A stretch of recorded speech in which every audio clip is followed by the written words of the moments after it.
So how many of you guys consider yourself to be an animal lover? And okay, what makes up an animal? Animals eat, animals drink, animals move, and animals grow. So most people don't consider bees to be animals because they're insects. Well, bees are still animals because bees eat, bees grow, bees move. Bees are not as cuddly and cute as dogs like Daisy or cats and whatnot, but bees help us in a lot of secondary ways that are not direct to our eye. They help us in ways that are kind of invisible. So I'm going to inform you on the bees' jobs, the bees' decline, and the bees' purpose, like how they're benefits to us.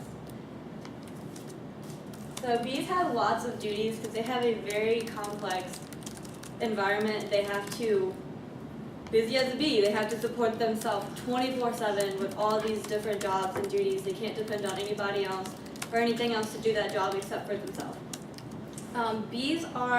Worker bees that we commonly see are all female because the male's pure sole purpose is to reproduce and then they die.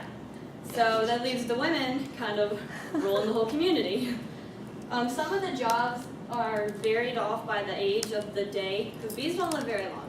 So some of the jobs from 3 to 16 days old are, I can never say this right, maturity bees. They're pretty much bees like the hive's mortician. Their sole job is to take dead bees that have died in the hive or undeveloped larvae that could cause disease and pull it out of the hive. They work together as a team to do this. Some of them will team up and pick the bees up and carry them out and just kind of dump their dead body where it lays. 7 to 12 days old, bees can be queen attendants. And the queen is obviously the queen bee, so her attendants are very important to her. Their sole job is to feed her, groom her, meet to whatever her needs are. 12 to 18 days are where, if anybody that loves honey, these next two bees are awesome because they help support the honey system. So they are pollen packing bees, which kind of do what they say. They take the pollen and they pack it into the cones that you see here. He's a pollen packing bee. And so is this one. They're stuffing their pollen down into these cones. Then in 12 to 35 days is when the honey sealing bee comes in. And this honey sealing bee, that's kind of what it sounds like as well. It seals up the cones once they have been filled with the honey, and they protect it from spoiling and going bad. They do this by, they have wax glands that are in like their legs. They put the wax layer by layer down on top of the honey and create a seal that protects the honey from the environment. For the most part, some really, really rainy days or extra windy days can obviously skew the sealing, but for the most part, it keeps the honey protected and fresh. So busy as a bee it's easy to tell. Bees are one of the hardest working creatures in our ecosystem, and they benefit us a lot by all the hard work that they do. Some of their benefits are economically. Agriculturally speaking, the USDA found that bees pollinate 1/6 of the world's flowering plants, and a flowering plant is anything that produces something different. So a non-flowering plant is like a fern. They just produce more spurs. They don't produce a flower or a seed, or they just kind of reproduce themselves.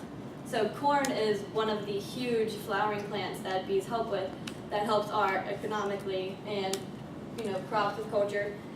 So bees, actually speaking, help produce millions of dollars to the agricultural world just by pollinating. Without bees, we wouldn't have apples, mangoes, plums, and oranges. Those are just a few. There's so many more. They also produce honey, which I love honey. The EPA said that in 2013, the honey the produce of honey estimated to be around $317 million. So that's a lot of income just from honey. They also have a lot of health benefits. Some of their health benefits are they help with stomach ulcers, and I'm a firm believer of that. I took the prescription medication that they told me would help with my stomach ulcer, and it just kind of went bad. And then did some little research, like a spoon of honey will help. And within 2 weeks of just taking a tablespoon of honey, my stomach ulcer was gone and felt so much better than I'd ever had.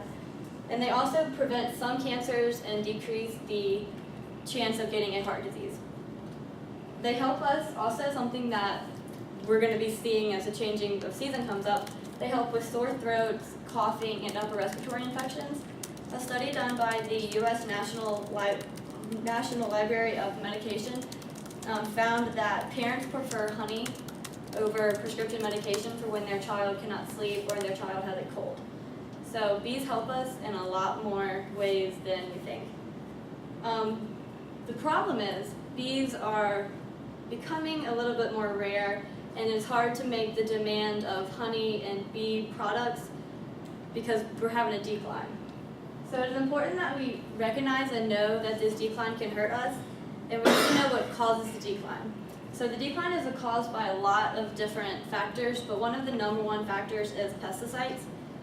Farmers spraying chemicals on their crops to keep certain insects off from eating it, which makes sense, they want their crop, but it's also keeping helpers from helping it.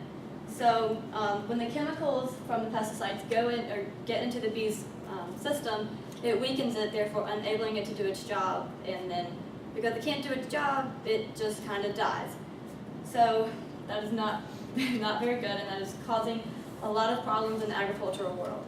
Another problem is like urbanization, the growth of cities and developing areas. Pollinators pollinate the wild. They can't quite pollinate a skyscraper, so that's really affecting their jobs. And the underlying effect of all of it is global warming. We've all heard of it, we all know what it does, but the temperatures, the rainfall, and the patterns of changing weather all affects the bees and how they do their job. They can't do it efficiently as well as they could before with all this rainfall and the crazy patterns of weather that we've been having. China has been affected the worst by climate change, so it is easy to tell why. Some places in China are even hand pollinating because they literally don't have enough bees to produce what they need to get done. Bees help us in a lot of secondary ways that we don't see, and I hope that this informs you that bees are very important, and I hope to leave you with the acknowledgement that the bees' jobs, the bees' duties, and the bees' benefits are something that we need to be aware of, and the decline can hurt us very much. So as an EVST major, I ask you guys that next time you see a bee, don't swat, don't kill it, just be polite. Thank you.